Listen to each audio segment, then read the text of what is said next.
In this video, the auditor is auditing the effective implementation of the organization's process for capacity planning. The auditor is auditing the sales manager and an administrator. The organization is at Tier 2 in the automotive supply chain. Watch this video and identify whether the auditor audits this process effectively. So I'm here to audit the process of capacity planning. Can you explain your process to me?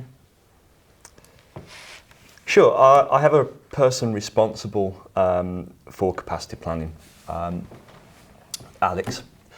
He's great. He has done that job for over 10 years now, and he knows the process back to front. But unfortunately, he's off sick and has been for 3 weeks. Oh, wow. So I will attempt to explain the process. Okay, I understand. Just do the best you can. Yeah. So through our sales order processing and planning process, we receive customer schedules, usually on a weekly basis. They're then transferred into a draft production plan. That's done automatically, and the capacity planner then reviews those to see if there's any capacity issues for the next week. If not, the production plan is then finalised, and that triggers the necessary procurement for the various raw materials.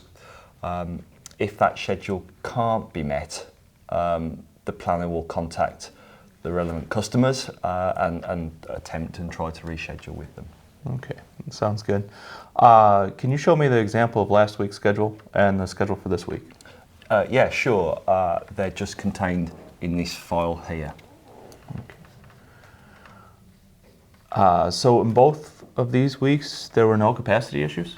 No. It's very rare, to be honest with you, that we actually have any issues in that regard. Oh, that's great. I'll follow up this when I'm in production, but right now it looks like you have an effective process to plan capacity. Okay. Thank you. Let's summarize. It is evident the auditor does not understand the difference between capacity planning and production planning. What has been discussed here is the production planning and the management of the customer weekly schedules. IATF 16949/2016 introduced several requirements that mention capacity. In requirement 8.2.3.1.3, Organisation Manufacturing Feasibility, the organisation must review capacity to meet any new or existing customer needs. Requirement 5.3.1, Organisation Role, Responsibility and Authorities, requires that responsibilities for capacity planning are defined, and in this example, there is not an effective process to retain the organisation knowledge, as there is only one person that is qualified in any aspect of capacity planning. 7.1.3.1, Plant, Facility and Equipment Planning, requires that capacity is considered when making any changes to the plant layout or when new equipment is introduced. Finally, 8.3.5.2, Manufacturing Process Design Output, requires capacity to be an output of the introduction of any new manufacturing process or indeed any new equipment that we're introducing.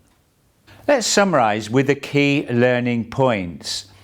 The organization's quality management system should not be dependent on one person. The organization should have an effective process for retaining organization knowledge.